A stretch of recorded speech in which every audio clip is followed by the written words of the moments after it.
Are we close to quorum, Michael? We need two more, Chair. Two more? Two more. Okay. Yes.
Okay, good morning, everyone.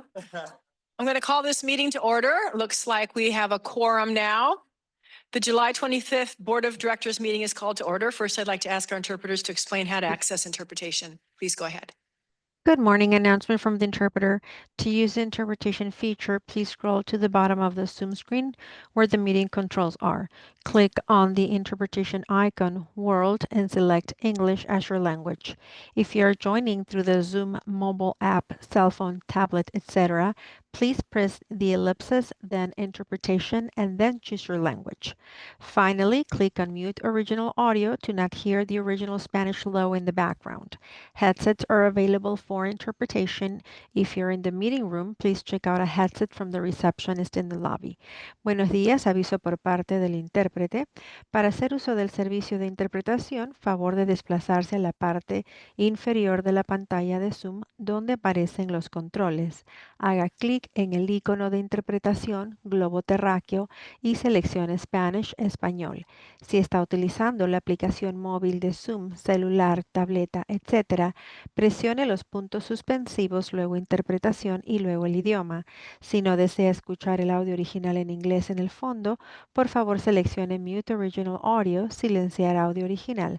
Contamos con auriculares disponibles para el servicio de interpretación. Si se encuentra en la sala de reunión, favor de pedir auriculares con la recepcionista en el vestíbulo. Gracias. Thank you. Thank you. I would like to take a moment to acknowledge the land that we call home. The tribal nations of the San Diego region have historically faced injustices. We acknowledge the harmony that existed between the land, nature, and its original peoples, who have since endured displacement, persecution, and systemic oppression. We pay our respect to the unceded territory and homelands of the 18 tribal nations in our region, the most in any county in the United States. From 4 cultural groups, the Kumeyaay-Digueño, the Luiseño, the Cupeño, and the Cahuilla. This land has nourished, healed, protected, and embraced them for many generations in a relationship of balance and harmony. As members of the SANDAG community, we acknowledge this legacy and we aspire to learn from Indigenous traditional knowledge and experiences in undoing the injustices of the past. Now please stand and join me in the pledge. Ready, begin. I pledge allegiance to the flag of the United States of America and to the republic for which it stands, one nation, under God, indivisible, with liberty and justice for all.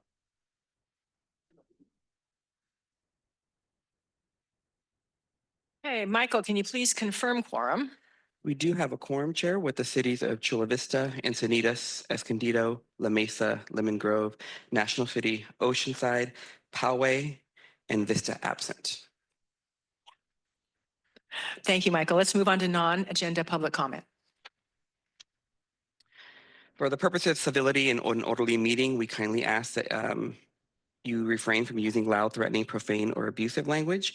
Per our board policy, the amount of time allowed for each verbal public comment is determined based on the number of agenda items, the complexity of those items, and the number of persons anticipated to offer comment. This allows us to hear from as many people as possible and to complete our business while we still have a quorum. Based on those factors, the chair has determined that today's meeting, each member of the public will be allowed 2 minutes for their comments. And Chair, we have 5 in person and we have 6 online. Okay, we'll take them all. First, in person, this is Purita Javier, followed by Cesar Javier.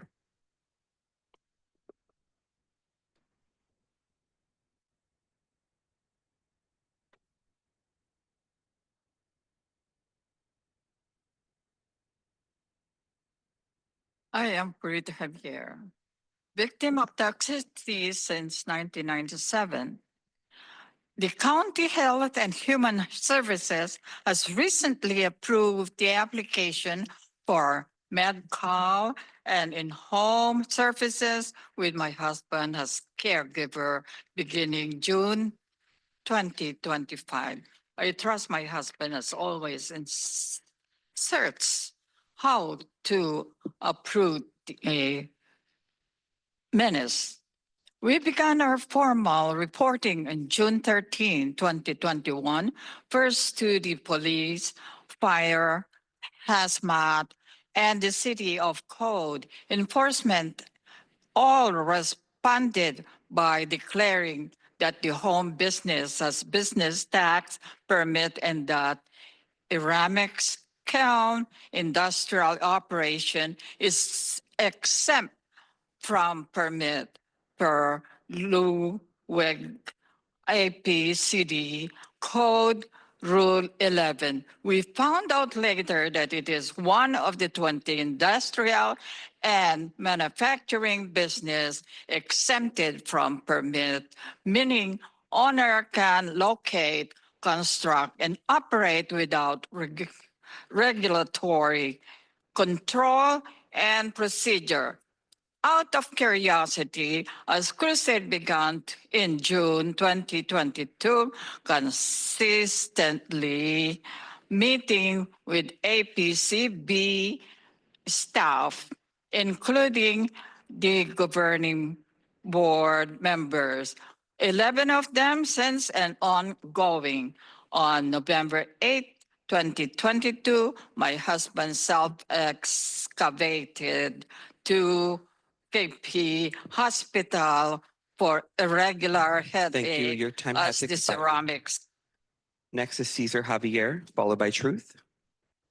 Cesar and Purita, we will be consistent. We will be everywhere. We will be knocking at the door of lawful authorities. Up to now, they have done nothing. Councilor Lakaba, I was restrained when I met you accidentally at the San Diego 350 Climate Action Warriors. I pleaded, sir, I have an issue. I will be restrained. I need help because of this toxicity issue. That was my first felony. Since I came to this great nation, California, my God, a substitute teacher, a handyman, perceived as a violent person, unacceptable. A substitute teacher knows what is toxicity. It is generated from the transformation of burning chemicals, wet ceramics, mineral, and the resultant is toxicity. Where is Councilor Rivera? He gave us hope. I will reach the Air Pollution Control Board, district, etc. You know what? He is an absentee. And he barred me joining the board members. No one was present, here. including that Mr. Medina, a science representative to the governing board, 11 of them. It was a voluntarism to help my air pollution control district, but Councilor Rivera blocked me. Why? I am just a substitute teacher. Thank you. Your time has expired. Next is Truth, followed by allegedly Audra.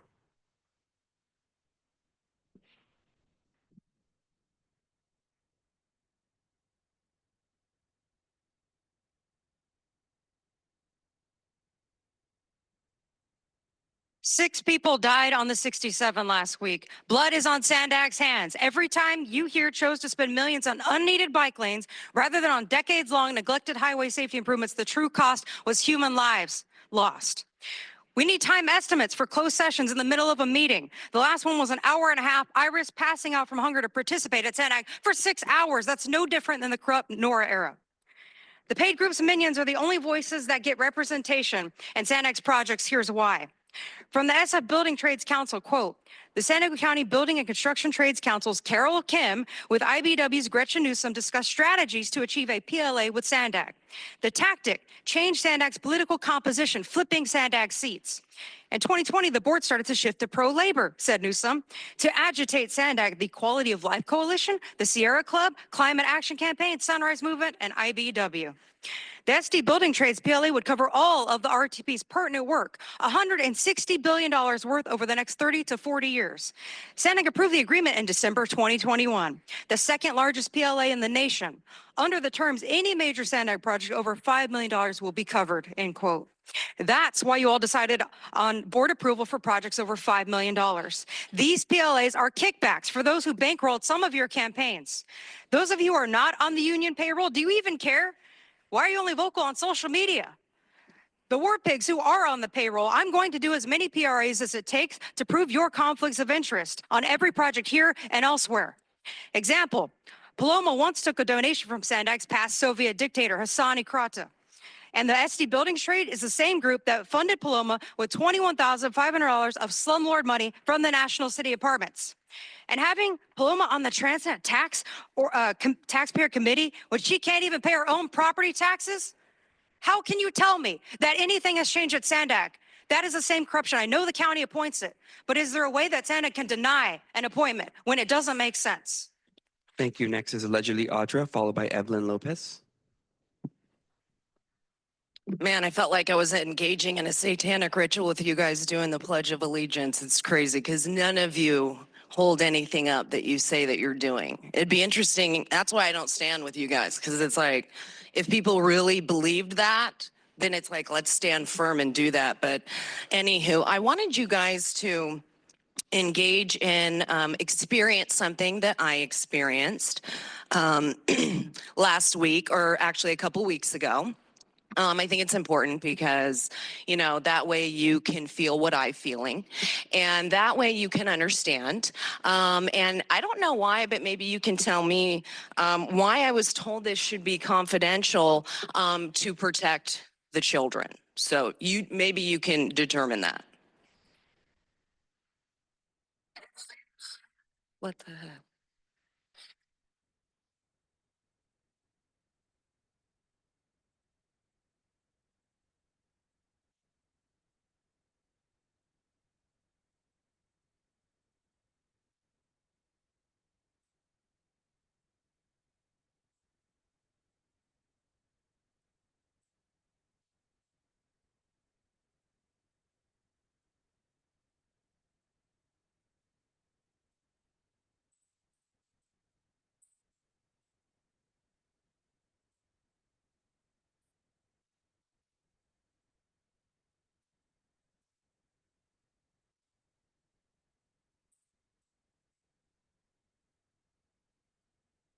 That's what the county does. That's what they call protecting children. What do you think? Do you think that's why they want to keep it confidential, because that's protecting children? Or is that tormenting children, and the exact reason why they want it to be confidential? You guys need to do something about CPS in the county, and all of you can. You just refuse to. Next is Evelyn Lopez, followed by Alex Wong online.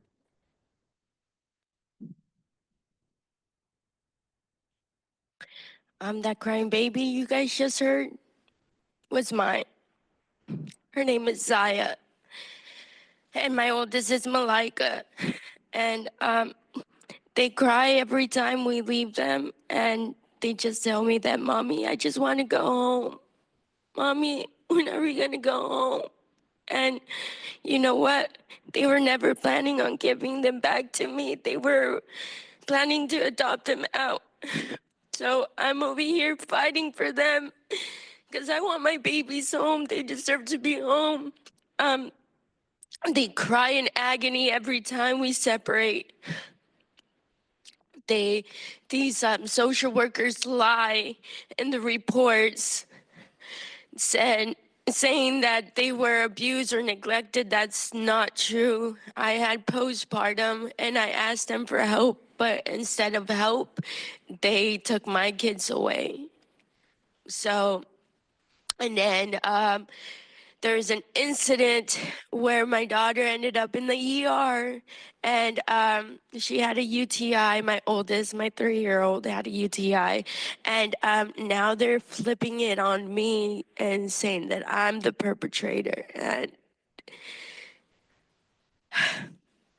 I'm sorry, but I just want my babies home. And I'm not gonna stop talking, and I'm gonna speak up until I get my girls back home with me. Thank you. Thank you. Next is Alex Wong online, followed by LR.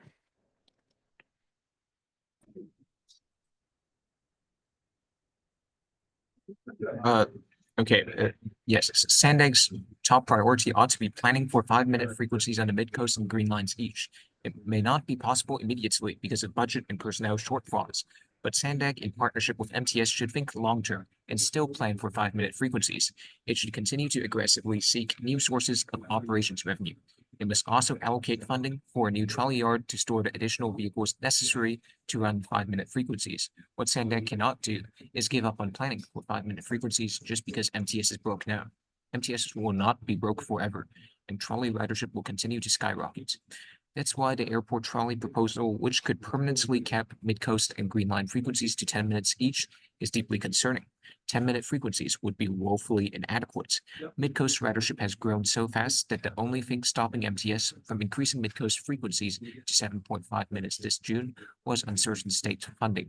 And that's before University City approved a plan update to add nearly 50,000 new residents and 72,000 new jobs near the Mid-Coast trolley. Yes, we need to speed up transit to the airport, but no, let's not build an airport trolley branch that limits speed and frequency on existing trolley lines. Rather, let's build people mover and bus rapid transit to the airport.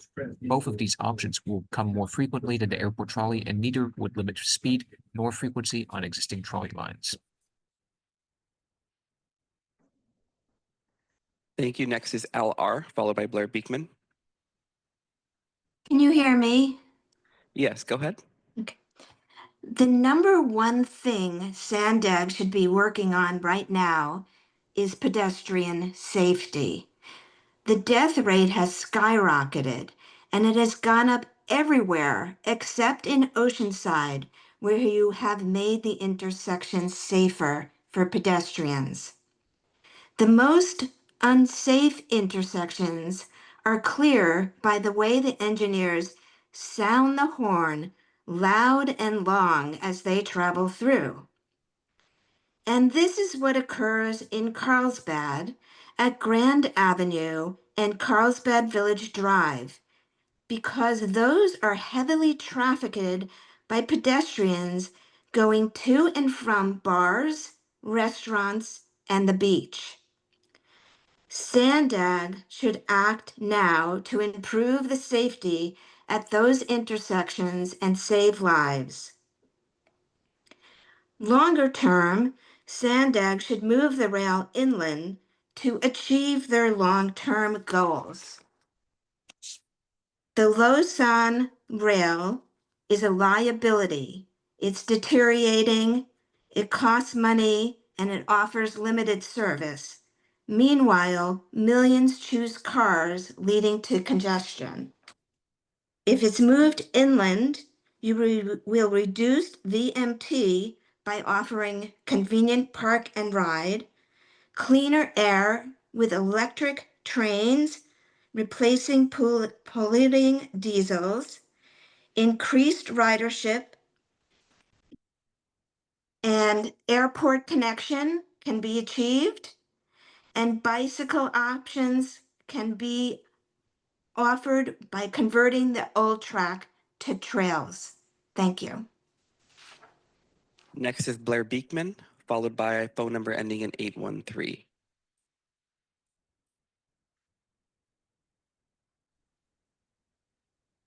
Hi, Blair Beekman. My trolley ran a little late. I'm sitting outside in the foyer. I'll be in soon, but I'll speak it on Zoom at this time. Hi to everyone.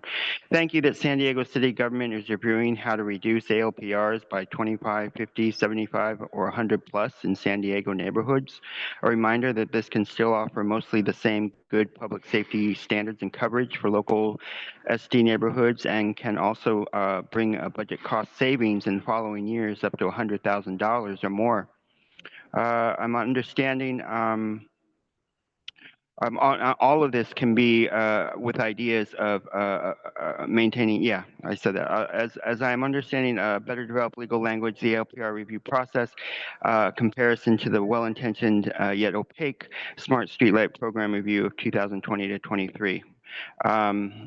To also mention the current housing gentrification issues and protests going on in Mexico City at this time, mixed income housing is supposed to become more regular practices in California by 2029. With all recent housing development in Tijuana at this time, I feel it's important San Diego and Tijuana can establish important beginning partnerships now.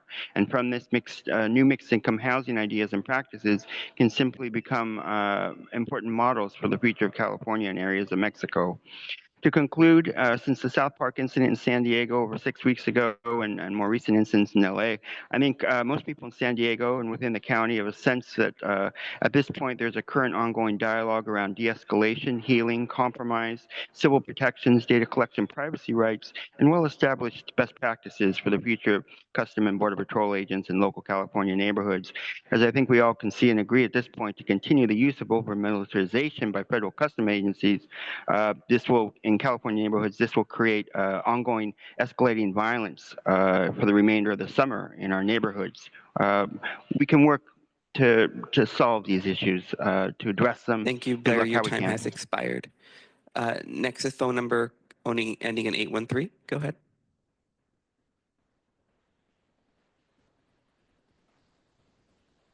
Okay, Consuelo here. And to the previous caller, LR, don't worry, Cookie.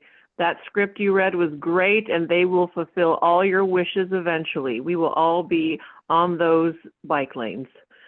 Anyways, so it is truly appalling that these meetings begin with tribal land acknowledgements, recognizing the injustice and persecution of Indigenous people, yet nothing has changed. Persecution has simply evolved. People are still being controlled, manipulated into thinking they are free, while every aspect of life is being distracted by unelected agencies and global agendas.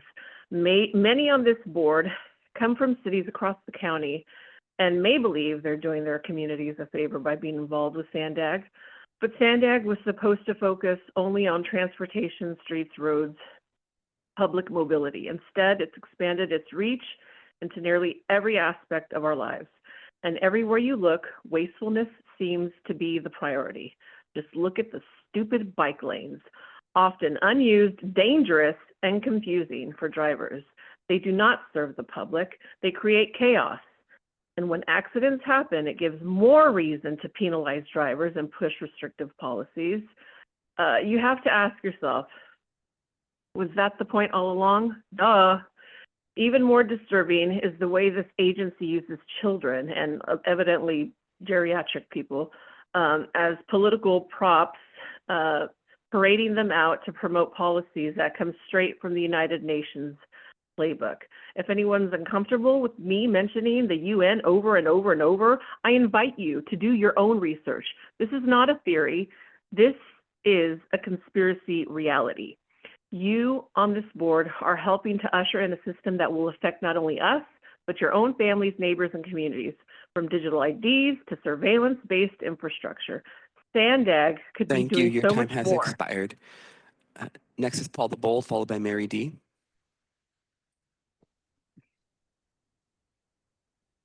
The new communication system is nice but needs work. We can submit comments but only 1,500 characters. We can upload a 5 megabyte file. It allows lots of text but only a few pictures. Will it go to the board members or just a public file somewhere? Will they read it when it's too late to modify the agenda? Maybe you can fix up some of this stuff. Latest news, they just found a 31st victim of the Eden fire in LA in January. This is one thing that wildfires boosted caused by BESS and EVs will do, since the lithium-ion batteries burn 3 or 4 times as hot enough to melt rings and burn human remains beyond recognition. So next time someone, governor on down, mentions adding to our EV fleet or best profile, promoting these lithium bombs, think of this. And maybe read up on the science behind this so you can stop any freeway fires or wildfires from EVs next time someone pressures you to do more for the lithium bomb industry. I also think it's time to draw a line in the sand and forbid the use of lithium mined by forced labor, child trafficking labor, or which adds the carbon dioxide instead of diminishing it. All the EV boosted wildfires in multiple states are making our decarbonization a zero-sum game no longer. Thanks. And thanks for mentioning our name at the end of the thing instead of just cutting us off at 2 minutes. Our last public comment is Mary D. Hi, good morning. Mary Davis here. I'm calling in to highlight the horrific and completely preventable accident that happened on State Route 67 near Iron Mountain on Friday, July 18th, and to demand from both SANDAG and Caltrans that safety improvements be prioritized and implemented by these agencies. The after report confirmed that it was another head-on collision where a vehicle crossed the center divide into oncoming traffic. What is telling is just 2 days prior, I had participated in the virtual regional plan meeting for the unincorporated area, where both a woman from Ramona and myself expressed serious concerns about the grave dangers on this road, particularly its lack of a center divide. I even typed into the chat, quote, 67 is a death trap. Tragically, just 2 days later, that truth manifested yet again with a catastrophic accident that claimed 5 lives. We in East County and the backcountry are tired of getting only crumbs from SANDAG and Caltrans. You need to apex projects that save lives instead of things like taking the trolley into Mexico or feel-good green leaf projects like sand replenishment, hiking trails, or coyote crossings. Please realign your priorities. Projects that preserve human life must be given top priority. Put it in a dedicated center divide along 67. Flimsy pylons are woefully insufficient. Invest in the infrastructure and add more lanes where needed. Lastly, heartfelt condolences both to the recent families who experienced loss and to all who have suffered losing a loved one on this treacherous roadway. The real way to honor victims is to make changes that will prevent future deaths. Our families should not pay the price as collateral damage from your agency's misaligned priorities. Thank you. That concludes our public comment, Chair. Thank you, Michael. We're now to non-agenda member comments. Ms. Maxon, you're up first. This is a segue from Mary Davis's comments. Ramona and our neighboring communities have suffered a collective trauma. Many families are grieving. Within 10 days, we have lost 8 lives on SR 67 within a 6-mile stretch of the highway. 1 life lost is one too many, but 8 lives lost is unspeakable. Unfortunately, the death toll continues to rise with the frequency and severity of the recent accidents on SR 67. Many in our unincorporated communities are alarmed. The Ramona Community Planning Group considers this issue so important that they have a standing subcommittee to specifically address and advocate for highway safety and changes. People in the unincorporated communities that must drive SR 67 tell me all the time how they are afraid to drive Highway 67, how they don't want their child to start driving on that road, how they hate having to drive 67 to get anywhere, and that they are scared of being in an accident. Every few years, we have a string of catastrophic accidents with deaths. Then the concern is heard from leadership. But how long will the focus of SANDAG, elected officials, and law enforcement remain on the highway? The answer is temporarily. How long will the suffering be for those families who've lost a loved one on this rural highway? The answer to that is forever. I can tell you from personal experience that forever is a very long time. Engineering, education, and enforcement, the application of the 3 A's has not been effective enough, and that's evidenced by the deaths of 8 people. The CHP has 1 unit patrol a territory from Lakeside to Warner Springs. This is woefully inadequate. There will always be bad drivers. Road design must take this into account, and to expect the regular driving public to operate on a narrow and curvy 2-way rural road with no physical barrier at high speed, and to do so flawlessly every time, is not realistic.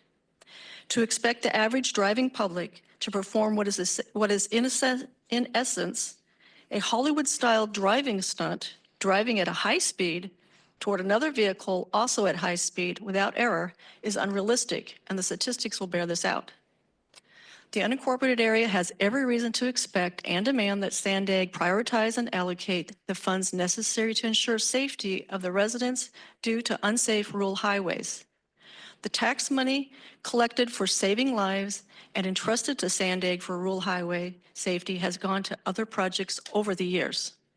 With your leadership, we will change the state of SR 67 and its reputation from Slaughterhouse Alley to the safest state-of-the-art highway in San Diego County. Our grieving families deserve no less. Thank you. Thank you, Robin. And we're all, feel strongly that this is quite a tragedy. I know that Mario and Ann Fox from Caltrans have some words to address this. It's been on our radar for both fire evacuation as well as safety. And there are some things that SANDAG is doing, and I'm interested in learning more about what Caltrans is doing too. So Mario, do you want to go first, or do you want Ann to go first? Ann, why don't you jump in? Yeah, I can jump in, and certainly for those families that have lost their loved ones, there's never enough work done. It's never fast enough, soon enough, certainly, and I understand how the work that we do at Caltrans at SANDAG does affect that. We have invested in 67 and will continue to do so. Over the past decade, we've spent over $50 million. Not that is the right number, but certainly working to put out safety improvements there. It is including, the delineators you see out there. We have additional safety treatments that we've put on the pavement there. We've put technology out there. We're continuing to do additional work. Over the next handful of years, we have prioritized funding, and we'll be putting out another $40 million worth of work out there to continue the work that we're doing. Again, additional investments in signing, in widening our shoulder areas, prioritizing those. All of that work, as we continue looking at the larger project for the majority stretch of 67 to look what what else can we be doing to add capacity, to look at adding lanes for both safety of those traveling the corridor, in addition to evacuating, creating capacity for evacuating during wildfires. That work, that larger project is currently in our planning studies in environmental. We're hoping, or as we're continuing to work through there, we will have a draft environmental document to look at those alternatives out next summer, and from there, look towards those solutions. But we are continuing our efforts out there. We have put those investments in there over the past decade, and will continue to do so looking forward. So, but again, certainly understand that what we do does not always feel like enough. I think to add to what Anne mentioned, she mentioned what's being done in the operational world and also a little bit in what we call the capital world. So one is the operations maintenance, the capital world. SANDAG is involved in the capital world. We, in the statements handmade on the environmental document, has been fully funded by the region. 20 million were funded, and we have already programmed in advance another 30 million for the design or any other future phase that comes out of what we can do for either begin design or move on partial elements. Sometimes projects that could be up to $1 billion, it's better that we start picking up those higher priority elements, and we start getting into those so we can get them done faster. So that's the discussions that we're having with Caltrans. Anne and myself are personally involved in the oversight of the 67 environmental document. The teams are meeting today, even on looking at the funding necessities. So similar to what Anne says, it's never going to be fast and sufficient enough, but we take our responsibility very seriously, and we're working towards that. Thank you. Thank you both. Mayor Jones? Thank you, Chair. So I just wanted to bring up, again, the conversion of the 2 seats, the tribal seat and then also the county planning seat, 2 voting members. And I know that the chiefs actually voted on that last week to move forward, that they do want that seat, as we had discussed. There is already a mechanism for them to choose their representation. I don't think and I actually spoke to them. They are not looking to have a committee formed to figure out what the membership would look like as far as that goes. So they already have a mechanism for that. So I wanted to bring that up. And then to the 67, I actually learned to drive on the 67. I'm pretty sure I'm the only board member. It was 40 years ago. So yes, I'm dating myself and my age. But, I actually had a friend that lost her dad in the late 70s. And it's been going on for such a long time. We really do need to take this very seriously. And I'm glad to hear the efforts that we're making. But people continue, and I personally am extremely offended when I receive emails from people requesting that we defund an evacuation study. I don't know why there would be such a discussion. An evacuation is not even what we're talking about. We're talking about safety. And I know that all of us on the board really believe in safety, but we need to put our monies where the money where our mouths are. And that is really take it seriously and do whatever we can as a board to prioritize this. I still have family that lives in Ramona. I grew up in East County, Ramona and El Cajon. And when this is continuing to happen, I mean, my heart just breaks for the family because this has been going on, or these families, this has been going on for such a long time, and we really need to do everything we can as a board to support Caltrans and the efforts to make this happen. So anyway, Thank you, Chair, for allowing me to talk about that. It's really a sad thing for me too. Yeah, exactly. Gil Cabrera. Thank you, Chair. Just wanted to provide an update on the new Terminal 1 milestones. The final milestone before the terminal opening is actually next week, and that is the opening of the on-airport road. That will happen on August 1st. So on, I think that's Thursday of next week, beginning at around 5 in the morning or something. You'll now enter the airport at Laurel and Harbor, so all the way down there. It'll be a fundamental change in the way we enter the airport. It's also expected to take 45,000 cars off of North Harbor Drive a day. So really changing the traffic patterns completely on that area, particularly on North Harbor Drive. So bear with us for those first few days as we transition the way you get in and out of the airport, but it should fundamentally change and improve your access to the airport. And after that, the next stage is actually opening new Terminal 1, which is currently scheduled for September 23rd. Very good. Thank you.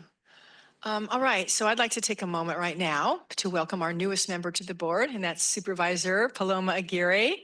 This is your first board meeting with the SANDAG board. We welcome you. We look forward to working with you, hearing your perspective, and if you have any remarks you'd like to make to us. Sure. Thank you, Chair. Hello, everyone. It's a pleasure to be back at SANDAG. I was on SANDAG 2 years ago, I think a little bit over 2 years. So it's great to see friendly and familiar faces and new faces, and I'm looking forward to working with you all and catching up. Sounds great. Thank you. And welcome again. I'd also like to announce that applications for the audit committee will open on Friday, August 1st, and stay open for 30 days. We're looking for individuals with at least 10 years of experience as a CPA, certified internal auditor, or in professional accounting, financial, or legal roles related to audit management. Applications can be submitted on the SANDAG website starting August 1st, and the new terms are expected to begin in November of this year. And finally, as a reminder, our next board meeting will be on September 12th. I'd like to wish everyone a restful August recess. And now I'll turn it over to Mario for his update. Thank you. Welcome Supervisor Aguirre again here to SANDAG, and to Supervisor Anderson. Happy to see you. You're continuing here at the board. Thank you also both. I want to congratulate Dina El Tawansi. She has started as the new Caltrans director statewide and is here in District 11. Dina is a great friend to the region, and we are very happy for her and look forward on the collaboration that we have with Ann and with her. So again, also, we want to extend that congratulations. And on the congratulations side, something that really came home in a very pleasant way is that one of our own was named Woman of the Year for WTS 2025. Tueri Fabiola, is she here? There you are, Tueri. Why don't you stand? Congratulations, sorry. She's our Deputy Director of Planning, and Tueri is the brains behind our regional plan. She's behind getting all that together, and it's a gigantic task that takes years and then begins again. So it's once you get the approval in December, she's already probably had planned the teams and the schedules for the next cycle. So really, really congratulations. You're in a very elite group that WTS have named Woman of the Year. Thank you. We also got notice that the U.S. and Mexican federal government signed a memorandum of understanding yesterday to expedite and complete some projects to continue dealing with the sewage flows. They're coming from the Tijuana River. We will try to get more information on that and disseminate it to all.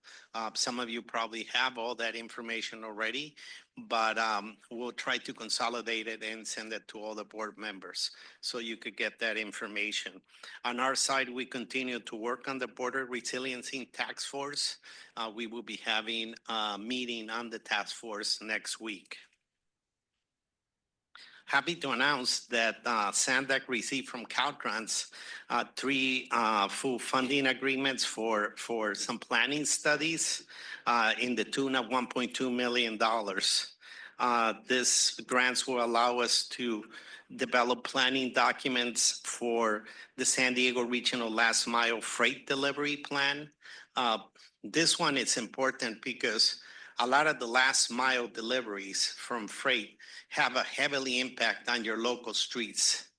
And we're looking into seeing what can happen, how can that be solved, how can that assist the cities. It's a study to look into this issue that we heard from all of you or your representatives of the different cities. We also got $500,000 for the San Diego Regional Freight Resiliency Plan. This is basically to develop, the County of San Diego has asked us for this because there's no really a plan in case of a disaster from a region perspective, a natural disaster, how we would be dealing with moving goods within the region. So this is to help the county on the emergency disaster preparedness plans. This will be how we would move freight within the region in case of a natural disaster. And we also got $250,000 for rural corridor study, how to improve transportation infrastructure on and near tribal lands. So this is also like a blueprint of how to move forward with the different needs that are happening in the rural corridors. Talking about the tribes, I did attend the Southern California Tribal Chairmen's Association board meeting last week. Thank you for the tribal chairmen who invited me there. We did have the discussion of multiple subjects, among them representation at SANDAG. At that moment, the chairman took a vote to send us a letter to request to partner and move forward with what would be the necessary steps to see of an elected official or a voting member in the SANDAG board. I did explain that that requires legislation. It's not something that the board here can decide. But I mentioned to them that if we partner together and work hand in hand with this, and if the board so agrees to also, I think we can work with our legislators in Sacramento to figure something out. So we will be bringing this subject to all of you to discuss. The audit committee has an open position, but also the ITALK committee has an open position. And we're taking, it's in our webpage. We're really hoping that we can get applicants. The applications are open until August 27. And ITALK is, for those who don't know, the Independent Taxpayer Oversight Committee that was set up to oversight the Transnet funds and projects and programs. And then they come up with recommendations to the boards and the PACs.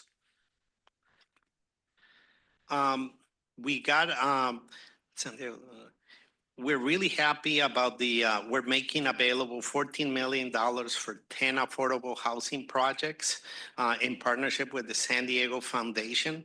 This would add about 1,000 affordable units to the region by 2030. So we're really happy. The funding is coming from the California Regional Early Action Planning Program, REAP 2.0. So that should be coming out. Did it already go out to Ari? Yeah, so hopefully we'll be able to supply that and put out those or award those grants. We got a visit last week from U.S. Ambassador in Mexico, Ronald Johnson. We met with him in SR11 and myself were there with the ambassador. He wanted to know what we were working on border infrastructure projects, Alta Mesa East, and he offered to help us with any pending agreements or any other efforts. The current federal administration has taken this project as a project of them. Basically, they've been very supportive. One of the very first grants the DOT released was the OME grant. So they are really paying a lot of attention into this project. The state of the commute, which is a mandated document by Transnet ordinance, has been released and it's on our web pages. Basically, the big takeaway is that we're about 96% back in traffic volumes from pre-pandemic levels. So the traffic numbers have gone down during the pandemic, and we have seen a pickup, and we're about 96%, and we can provide more details to you. But it's a very comprehensive analysis that has been done, and we really want to thank MTS, North County Transit, Caltrans, and all your local jurisdictions for all the support and the data that you provided us for this. And again, it's on our open portal on sandag.org, if you wish to see. On the regional plan, we got about 1,200 comments. We're consolidating all those comments. The next step is going to be also to release the environmental impact report for a 45-day comment period. And then we will be getting those, and the endeavor is to bring for approval the document in December to the board. During the comment period and the environmental document period, there's going to be those moments of seeing the calibration, recalibration changes, or whatever the items have been brought up. There's not a lot of room to maneuver if we want to be within conformity rules, but right now we're hitting the mark on that. We are, something that I do want to raise, we are following and tracking and communicating with the EPA regarding air quality conformity. This is an item that is sensitive or could become sensitive as the California waivers were rescinded by the federal government. So we're waiting to hear from EPA how we're going to deal with the air quality conformity for projects. Each time a project has a substantial change, let it be a local project or a regional project, it has to go through air conformity. So right now, we're trying to figure out what are the rules for air conformity with the waivers have been rescinded. So we're working on trying to get that information and also making it available to the cities so you all can decide if your cities want to make major changes or not, or proceed as it goes. So we are really tracking this and trying to get more information because it could potentially affect some delivery of some projects. And I think we have a very nice video, a pretty cool video on the Barrio Logan Bayshore Bikeway, where we removed the Harbor Drive and 32nd Street Bridge. We work very closely with the Navy. We really appreciate the Navy's all help and support and keeping us honest on the project also. And this is, it was done during the night on a weekend or 2 nights, and we were able to remove the bridge. It was not ADA compliance, and it actually provides, I think it got stalled there, team, or is that was what it was, the video? Okay. And so it was a very big task and a very active roadway, but it has actually provided more mobility and access to Navy Base San Diego, as well as the shipyards there. I think we had more on the video, but I think it's not showing, but you could see a little bit of the task that we did during the weekend, last weekend. So there were 2 pedestrian bridges that were removed. So kudos to the team. And I've heard that Navy Base San Diego, the commander, has told us that things are moving a little bit better into the Navy base. So that's good. Also, on some other project updates, the Chestnut Avenue underpass, we're expecting to complete it by August. This is part of the North County Corridor project that we have, the I-5 North, in partnership with Caltrans, and it does add improvements to the Chestnut Avenue undercrossing, new bike lanes, enhanced sidewalks, and space for community art.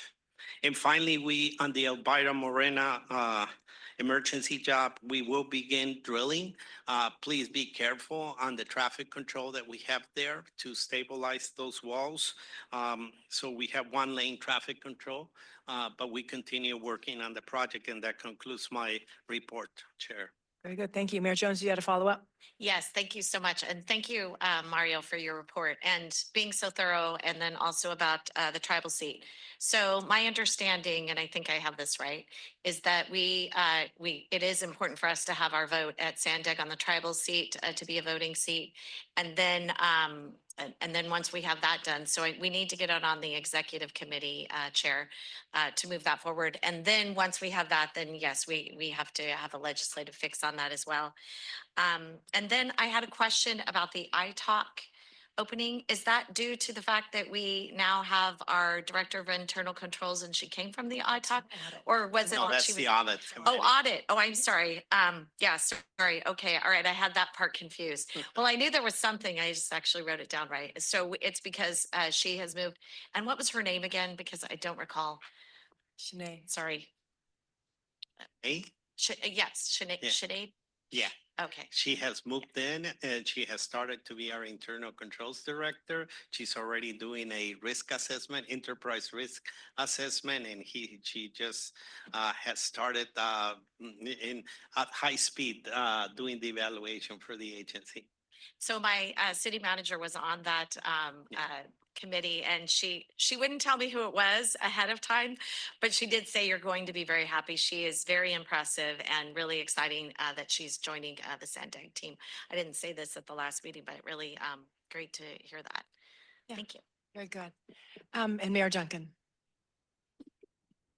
Thank you. Just a few brief comments. One, in regard to the 67, I have to say that is an extremely scary road. So in Coronado, as you know, we have the Coronado San Diego Bay Bridge, and our bridge is a significant issue with the loss of life in this region. And I'm grateful to see some of the folks from Caltrans here who are working on that design build barrier project, which is kicking off. But and despite the massive loss of life on that bridge, when my family travels over it, I don't worry about them in particular. However, that is not true with the 67. I do worry about it when my children are driving on that road late at night, and I'm always, relieved when they get home. My question briefly, and then I just have a couple of brief comments to end, is has it been ruled out or is it under consideration? I couldn't tell from Caltrans and from the CEO's comments about whether or not there is a potential to ever have a center divide on that road. That's really kind of the question, or even if maybe what you were referring to, Mario, is that on certain parts of it, blind curves and things, that's where it could be done. But I'm curious, is that under consideration or is that just not feasible? Mayor Duncan, yes, all of that is under consideration. So as we're looking at the various alternatives and doing those reviews. Okay, thank you. So yeah, no, that's a relief that it's still a potential. So thank you for that and for your work on the bridge barrier project. Next, in regard to the sewage agreement between Mexico and the United States, the recent agreement yesterday, Mario, I did forward you, I texted you just now a copy of the MOU, the Memorandum of Understanding, and the EPA's explanation of it. My brief comment on it, because it's something I've been working on for years, as well as former Mayor, now Supervisor Geary, and Imperial Beach, other representatives, is I really do believe it is a major victory in a battle. It's probably the biggest victory in a battle in a long time we've had. It's not the end of the war to resolve this. The basic parts of it are, as some people already know, the IBWC is expanding the treatment on our side by additional 10 million gallons per day by the end of August. That was known. Part of the MOU has Mexico taking some action to divert another 10 million gallons per day. They also do have their plant up and running from April, which is treating 18 million gallons per day. And the other main part of it really is expediting timelines on the infrastructure project. So it's set forth in the MOU. But at the end of the MOU, you'll see that by the end of December of this year, there's supposed to be another agreement with 12 additional things. So that's why I am extremely happy about it. I think we should celebrate the victories of the battles, but there's still ongoing things in the war to get done. So, and on a final good note, I just want to say, if you haven't seen the news, the other day, we announced that NASCAR is coming to Coronado for the Navy's 250th anniversary celebration and running a full weekend of 3 NASCAR races on the Navy base on Coronado. So, thank you. It's going to be noisy. All righty, we'll now move on to consent. Michael, do we have any public comments on consent? We do have public comment on consent, Chair. We have 4 in person and 2 online. First is Truth, followed by Cesar Javier.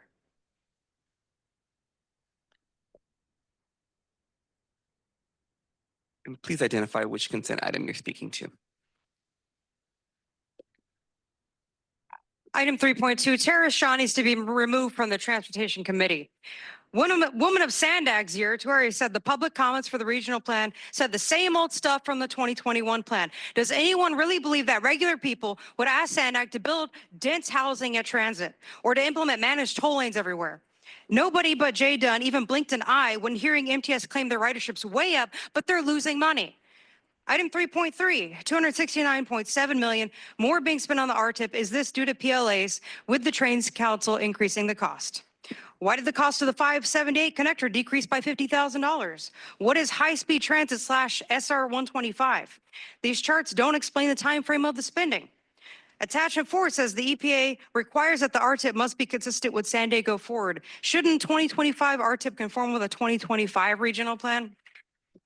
Item 3.4, just because San Diego socialists declare a neighborhood environmental justice or promise zone does not give them the right to an indirect eminent domain. Item 3.5, over 31 million for 6.7 miles of bike lanes for Paloma to brag about the torn up streets of IB. There's a minimum of $5 million a mile for something almost nobody's going to use. But hey, whatever pleases Mexico, right? Remember, that's where the sewage comes from, not the river. Item 3.6, why is the transportation agency helping a city build a park? Why did San Diego crooks wait over 3 years to ask SANDAG for permission to change the scope of a project? Why did the partner, Civic San Diego, come under lawfare attack by the political unions and corrupt Lorena Gonzalez to create what Voice of San Diego referred to as labor's most successful weapon, making it likelier that projects strike labor-friendly PACs? Item 3.7, 955 million on managed toll lanes and 28 million to take away a lane of heavy traffic on the 15 to make way for a few empty buses. And 15.6 million from transit tax dollars to fix a 5-year-old wall with zero explanation about why or how there was a problem. I'll be looking deeper into that myself. Thank you. More PRAs. Next is Cesar Javier, followed by allegedly Audra. Cesar Javier. We celebrate as public watchers the inputs of San Marcos leadership, Mayor Duncan of Coronado, and highly expectant of the new District 1 Board Supervisor, Madam Aguirre. This is our second meeting, ma'am. It records, minutes. And as a San Diegan, resident of the core city, I would like to warn you, SANDAG, that we need inputs, the right thing to do. And we are focusing our senses to 3 starring players in the core city who are here, Lakaba, Lee, and good. Mr. Rivera is out.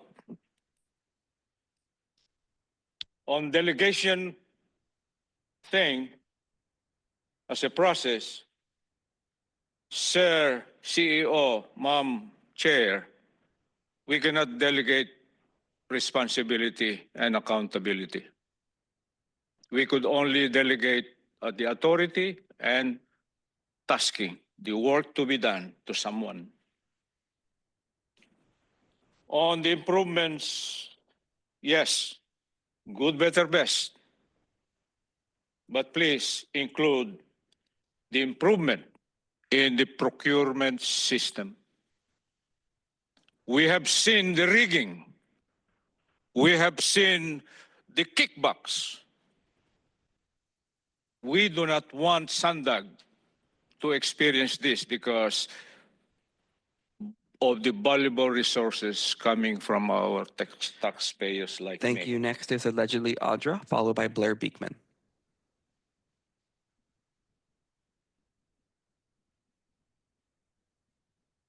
Speaking on all of it, your trolleys suck. They sit and block traffic, creating more GHGs. Maybe we should do something about that. You know, I was just thinking if we could have popcorn back here, it might be a little bit more exciting because watching this movie is actually pretty funny, but that would help. And it's interesting not being of this world and watching, you know, Agents of Darkness, you guys, you know, reminiscent of the Nephilim, but you know, who knows, doing all the things you're doing, because it's really interesting. I could sit here and give you suggestions on like how to make whatever you're doing better, but when you actually see what's taking place and you see the people that you talk to, don't give two shits about human life, animal life, any kind of life. You care a lot about the planet. You're willing to sacrifice lives to, you know, make sure that you mitigate something and make sure you're not harming the environment, all while people die on freeways, you know, because you're going to take, oh, next summer we'll have this study done and then we're going to be able to add some, you know, safety measures to come in. It's so interesting. I mean, you know, and if you really cared about anything, you would look into geoengineering and all of the, you know, cloud seeding and things like that. But you guys love your natural disasters. Why don't you read the Bible and see which one's coming next? Who knows? Because we are in the days of Noah. That is right. All of you should be fearful and turning away from the wickedness, but that's okay. Because you know what San Diego does engage in? It's euthanizing dogs for behavioral health issues. You guys love to change behaviors. So I'm wondering if the euthanasia is coming at some point, if the behaviors don't change quick enough that you guys will mitigate it in certain ways, right? We already kill children, you know, and crazy that somebody said that actually in the womb that's a life and it has rights if it's an immigrant. So I think everyone should just identify that way so that they have rights. And yeah, so if at some point you guys want to turn and course correct, I would suggest you do it. Thank you. Next is Blair Beekman, followed by Paul the Bold.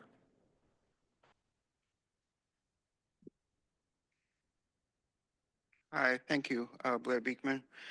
Sorry for the bridge. Thank you for showing the bridges ended over in, by the Navy station. An old bridge, helpful, useful bridge for its time and years, and we're moving on to a new bridge. So for this item, yeah, consent calendar things, non-agenda, well, no, I'm sorry, approval of meeting minutes from last time. You had an item on fleet management issues, the future of fleet vehicles. Had really interesting dialogue for that item and an additional item to involve community in the future of that sort of process of fleet use. Good luck in that, to involve community. Great words. It was a new approach, and good luck how you can address that.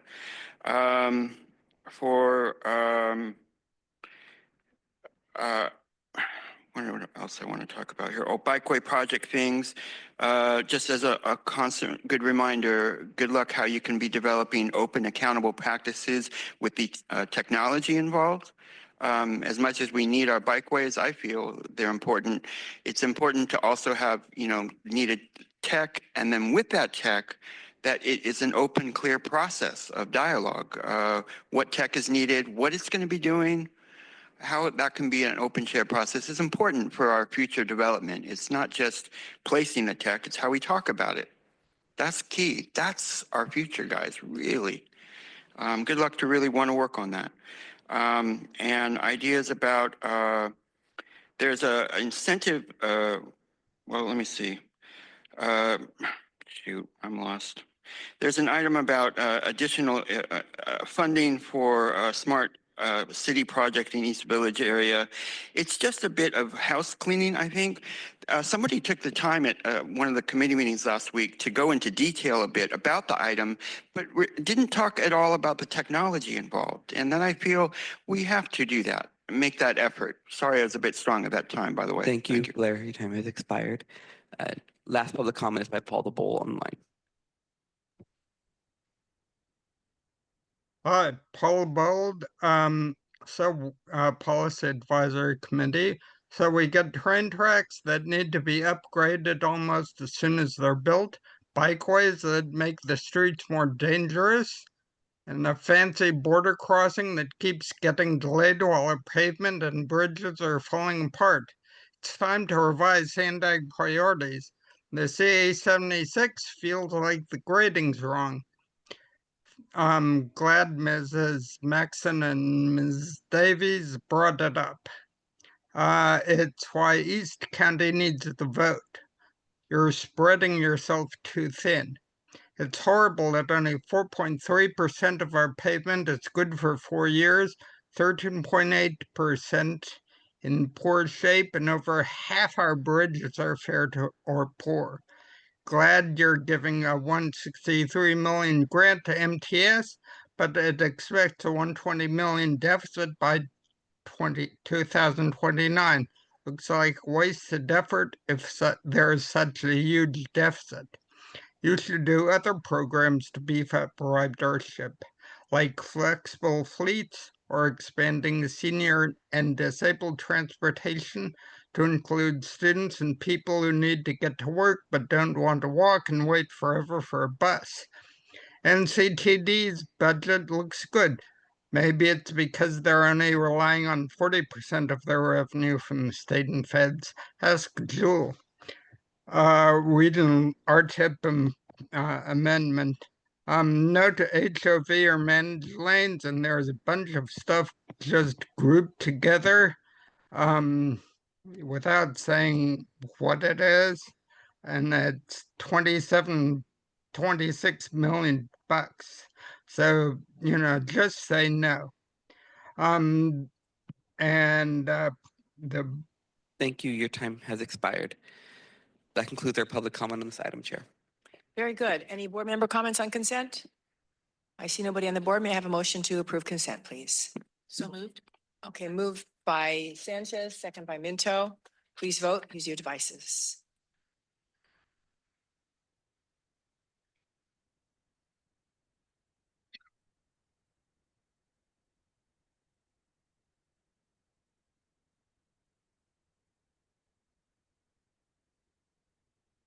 Coronado.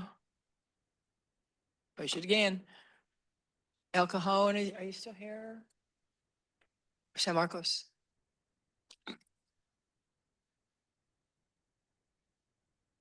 Okay.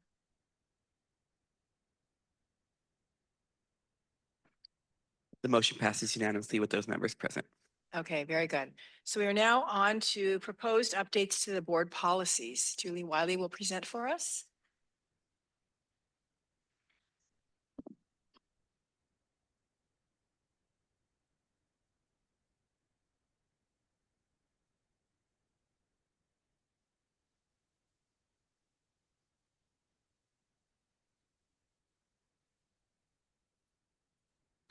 Good morning.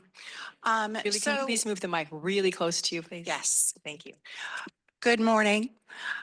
We have several board policies that are ready for your review and potential approval today. So I'm going to go through a very brief PowerPoint. The nature of these proposed amendments is more about housekeeping and updates than anything else. But of course, I'll be happy to answer any questions. So we have a group of board policies that are related to the agency's finances. But the changes that are being proposed are basically to align the timing of reviews such that the staff will review the various plans and policies on an annual basis and then bring any updates to you versus having items come to you every year for review, even if there's no change to them.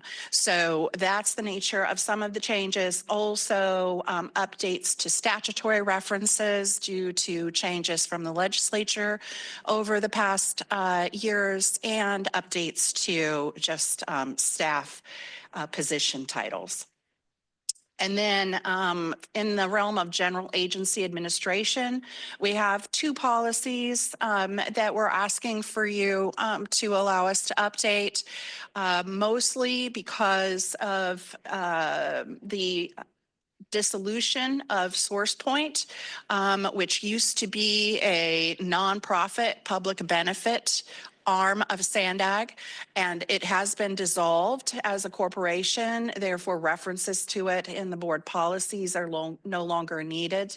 And also with regard to the records management policy, to update the definition of business records.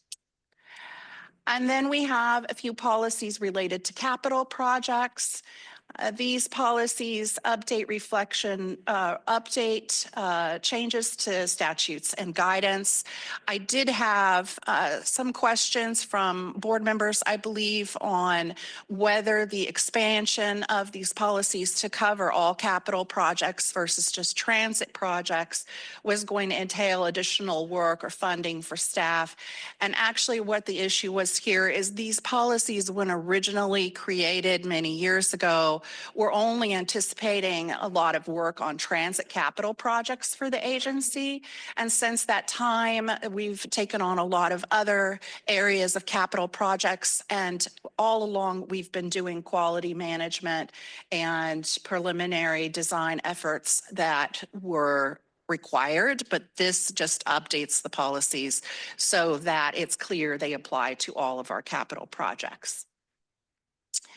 That is all I have for you, and I'm happy to answer any questions you might have about the proposed changes. Thanks, Julie. We'll go just to questions and then to public speakers. Mayor Jones. Thank you so much. So I wanted to get clarification on 5.1. I think doing it after the budget, Mario, if I'm not mistaken, is because then we'll have a better understanding of our financial standing and where we're at with everything.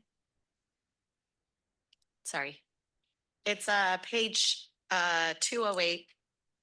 And by the way, thank you so much for putting the page numbers on the bottom. I've only been asking this for a while, and I'm glad you got it across the finish line. So good job, staff, whoever did that. I'm really happy about that. It's so much easier to navigate. So it's on page 208, which is page 2 of the Which attachment? board policy number 3. Sorry, board policy number 3, attachment 1. So it just says upon approval of the SANDAG annual budget annually upon the, and I believe that's because then we'll have a better fight. Okay. And then we come back with checkpoints, and like I discussed, the budget will be updated several times based on decisions you make, but we come after that has been cemented, then we come and report based on what you approved. Okay, perfect. And then on page 219, which is board policy 15, it says it added text and instant messaging, and I was double checking to make sure that means Teams as well. I think it does. Yes. Yes. Yes. Okay, perfect. Thank you. And then one last question, and that is, okay, on agenda packet page 236, which is board policy 30, under A, regional planning overall work program. It says, it adds excluding funds passed through to other entities. I'm thinking that means Transnet, but I don't know for sure, Transnet funds that go to us locally as a pass through. Yes. Okay. And then should it say, and I don't know the answer to this is why I'm asking, should it say cities or should it say entities? And I wasn't sure what entities would those be. Is it the cities plus the county, and that's why we're calling it entities? Or is it other agencies like NCTD and MTS? I wasn't sure. It includes other entities because we do get grant funding that's passed through via various grant programs, not just to cities and public entities, but also to nonprofits. Okay. And so this would encompass all of those. Okay, great. Thanks for the clarification. I didn't know what that meant, so. In addition to that, we partner with Caltrans, we partner with the Coastal Commission. It's a large array of partnerships that we have when we go into financial understandings. And the pass through, just for the public that might not understand what that means SANDAG doesn't have any of that money. We're just the entity that's paid to, and then we pass it on to other agencies, I guess would be. That's correct. Right. Okay, perfect. Thank you so much. Very good. I see no other questions. Any discussion will come after public comments. So Michael, could you please call the public comments? Sure, we have 3 in person and 1 online, and first up is Truth, followed by Cesar Javier. These comments are related to board policies. Got it. What I noticed is Rebecca is like such a nerd. I absolutely love that. I hope this item wasn't changed from the last meeting because I'm not that much of a nerd. I'm not going to read an item twice. Authorizing delegation of CFO duties to accounting and finance director. Why? There's a term business records. Why is the term public records being eliminated? Is this to circumvent the California Public Records Act, or to confuse people, or to deny public accessibility to already disclosed records via an online record system? Or is it the admission that SANDAG is not a public agency, but a corporation? It also says that SANDAG may reasonably rely on its employees, officials, or non-SANDAG employees to search their own personal files, accounts, and devices for responsive material. But the public record shows that just a few years ago, SANDAG was caught deleting records, and it was never remedied. So you guys are not trustworthy.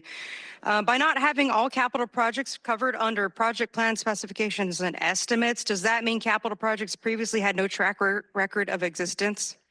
There's a policy on the CEO having the authority to sell or exchange securities, but what about for purchasing securities?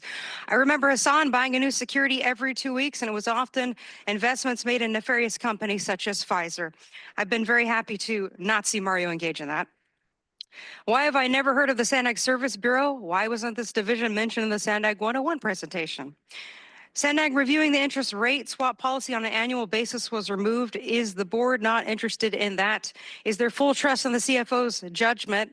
I'm just asking because blind trust has been an issue here. Policy 0115 says SANDAG's records are maintained in a consistent, orderly, secure, and accessible manner.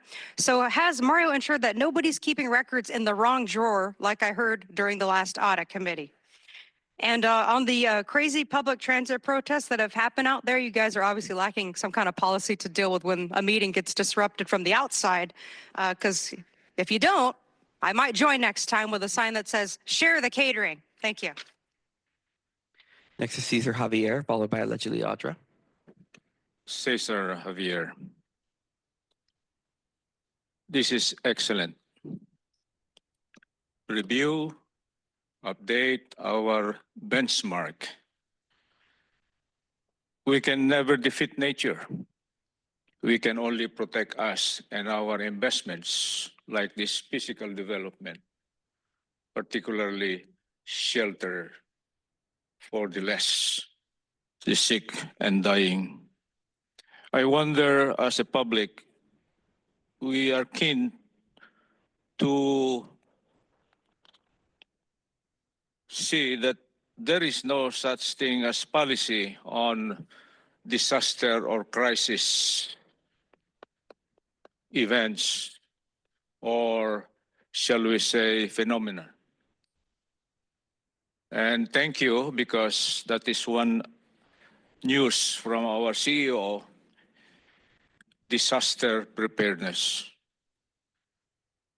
I don't think that this is adequate and efficient, because that policy is not written, engraved in our overall governance. We strongly suggest that such crisis or natural catastrophe should be the top priority, seconded by sheltering our less, the sick and dying.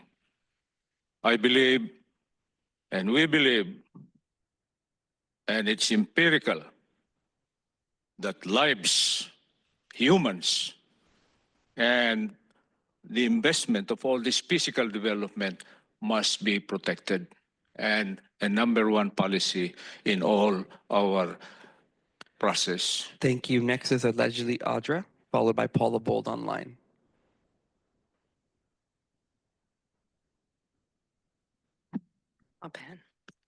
Yeah, unfortunately, Caesar, they do not care about human life. They care about trafficking humans because there's business in that. Money's where it's at.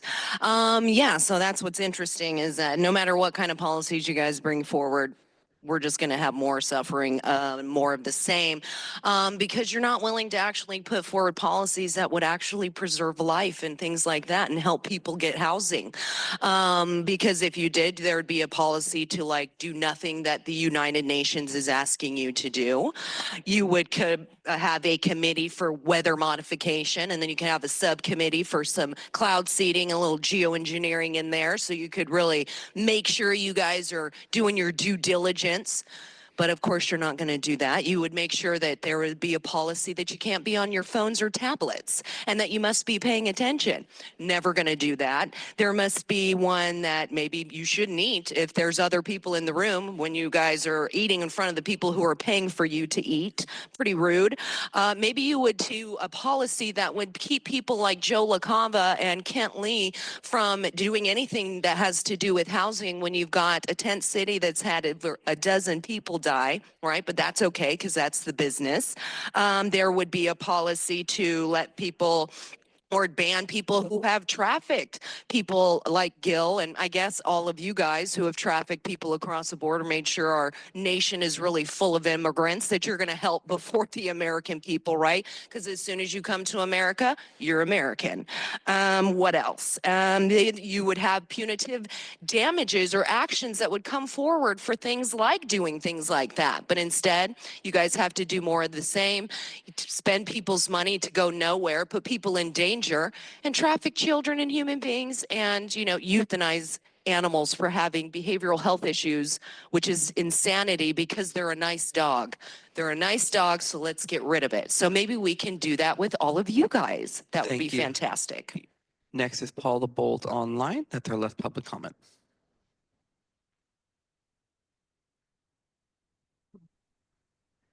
Yeah, Paula Bold. I hope the number of policy changes you're proposing doesn't overwhelm staff. Policy 3, in numbers 5.2 and 8.1, you need to be exact who a, quote, senior director, unquote, is. Policy 15, in section 2.1, it should be public, quote, public business records, unquote, instead of just business records. Policy 30, section 2A, that is the regional planning. The contingency reserve fund should include 10% of all SANDAG funds, pass through or not. In this time of fiscal uncertainty, it is no time to allow reserve funds to be diminished as a policy. It should be done on a case-by-case basis as needed, considering SANDAG's current needs, such as paying off the SR 125 and all their other wasteful projects, by the way. The other policies look good. By wasteful projects, I mean the things like the Lausanne thing. And by the way, I agree with everything LR said earlier during on agenda about the Lausanne corridor. In particular, I think that, you know, it's a waste. I mean, after 10 years, the ocean will come in, erode everything, and you'll end up having to move it again, which will be a total waste of money. Like, you waste our money all the time. There ought to Thank you. be Your a time has rule expired, against Paul. that. That concludes our public comment on this item, Chair. Thank you so much, Michael. Any member comments on this item? I see none. May I please have a motion to approve the amendments to board policy? I didn't. Oh, okay. Yes. Go ahead. My apologies for being a little slow. I expected others to jump on. To the question that was raised by the public, why the change from public records to business records? Under the Public Records Act, what is covered is all public records that have to do with the business of the agency. So it is not a change that is meant to conflict in any way with the Public Records Act. It is simply a recognition that what the courts have said constitute public records are those records that have to do with the business of the agency.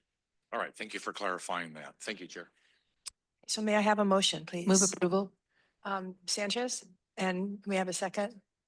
Duncan, please use your devices to vote.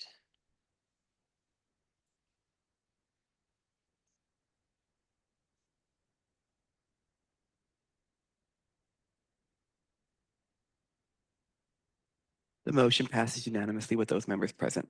Okay, thank you. So we'll now move on to closed session. Do we have any public comments on closed session? We do, Chair. We have 3 in person and 1 online. That's starting with Truth, followed by allegedly Audra.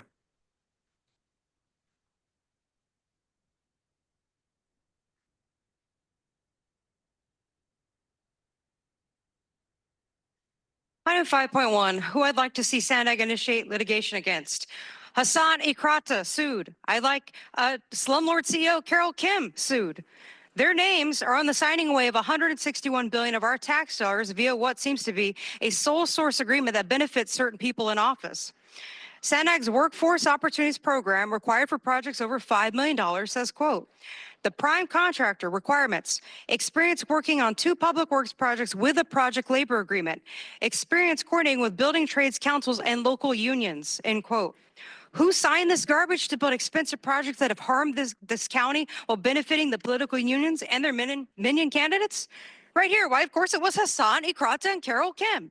Carol didn't even fill in a title, even though she holds 3 titles with 3 paychecks totaling $202,000 a year.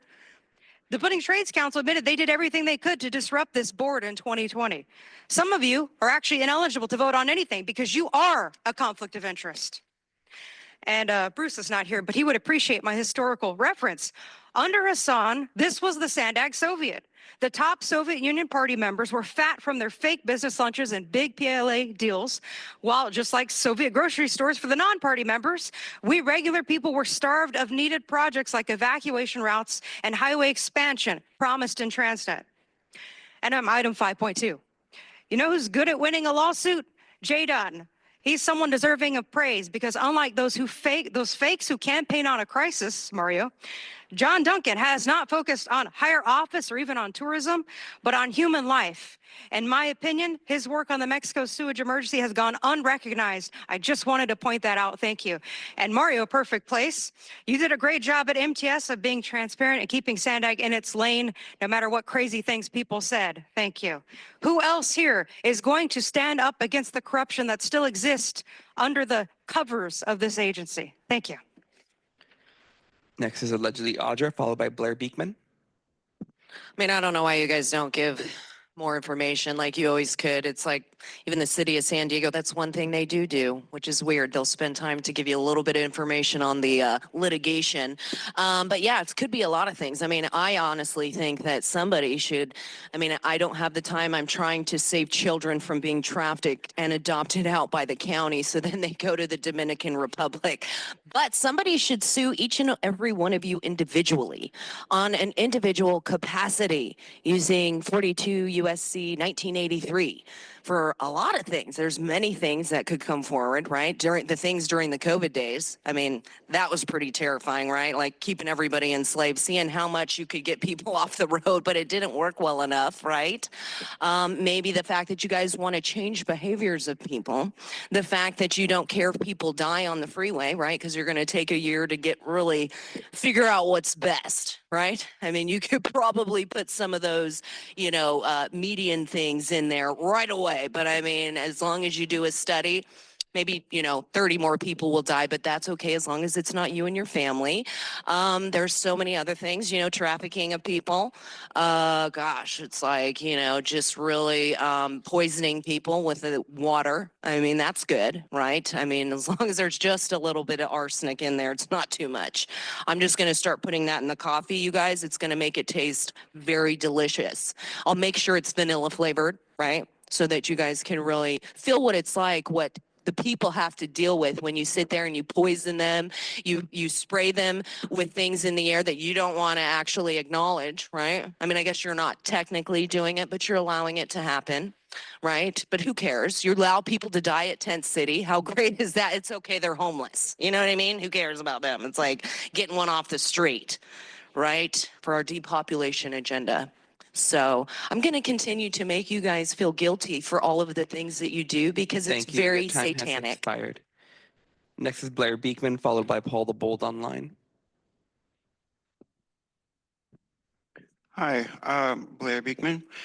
Just to quickly offer good luck in the previous item that we are working towards our ideas of accountability. We're all trying to better address and work towards here at SANDAG. It's a hopeful, good cause, important cause. And that from that, with this item that in recent City of San Diego closed session meetings, they use the same language here. We have a possible upcoming litigation issue. So you don't go in detail exactly what you will be discussing. Good luck that you can make that more clear in upcoming future SANDAG closed session and agenda item public agendas.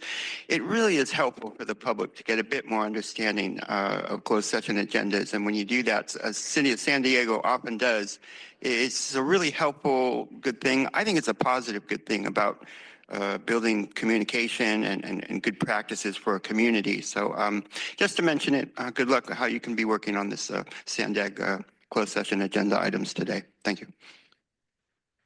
Next is Paul the Bold online, followed by Consuelo.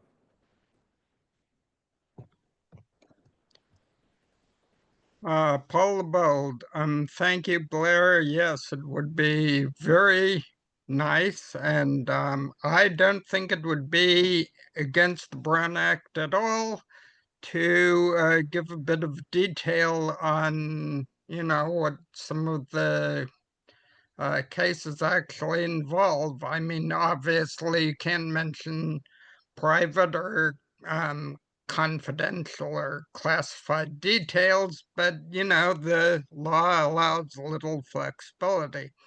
Now, on the other part of the closed session, SANDAG does so many improper and illegal things, from unethical sole source contracts to sending tolls to San Francisco, to retaliatory discipline, to not prioritizing promised projects, that the number of new cases is getting out of hand and represents a potential drain on the budget.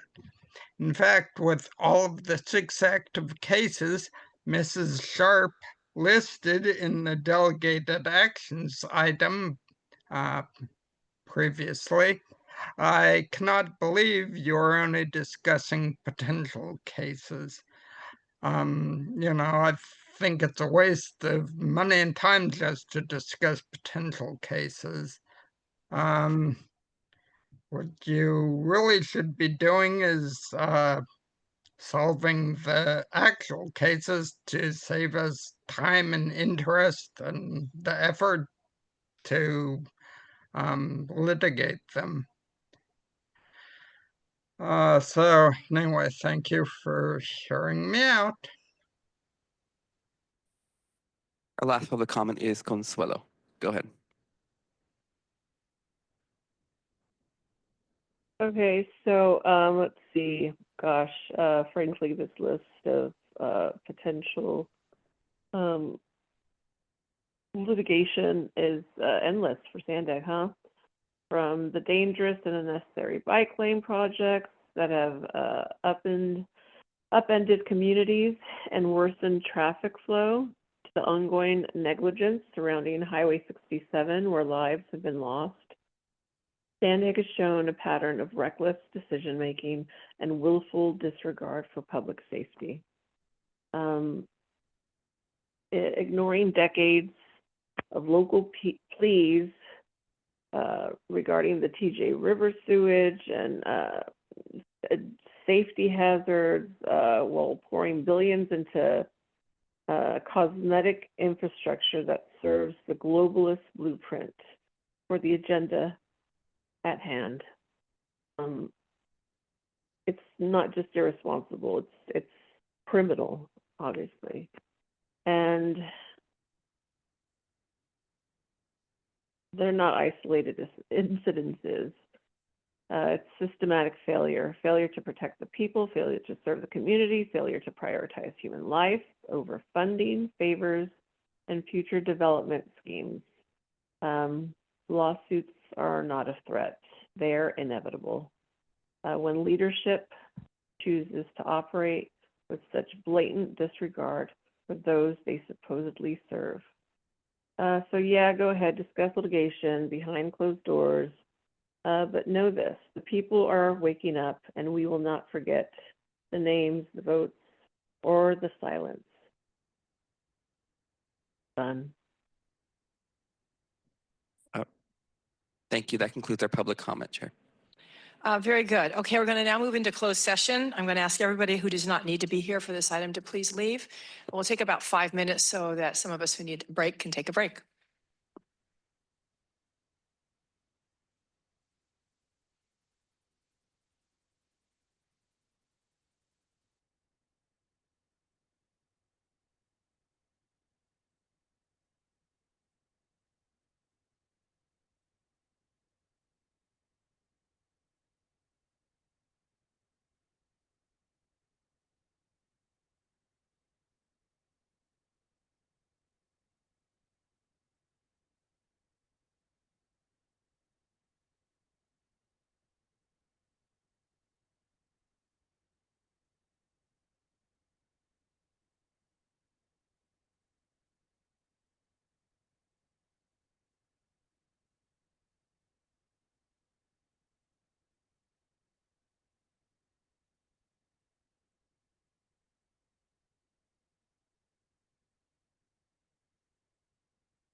The board Right. met in closed session to discuss agenda items 5.1 and 5.2 regarding the potential initiation of litigation. Both items were discussed and there was no reportable action. That concludes my Very report. good. Thank you so much. This concludes our meeting. The next Board of Directors meeting will be September 12th at 10:30, following the Executive Committee meeting, which starts at 9 a.m. This meeting is adjourned. Have a great summer recess.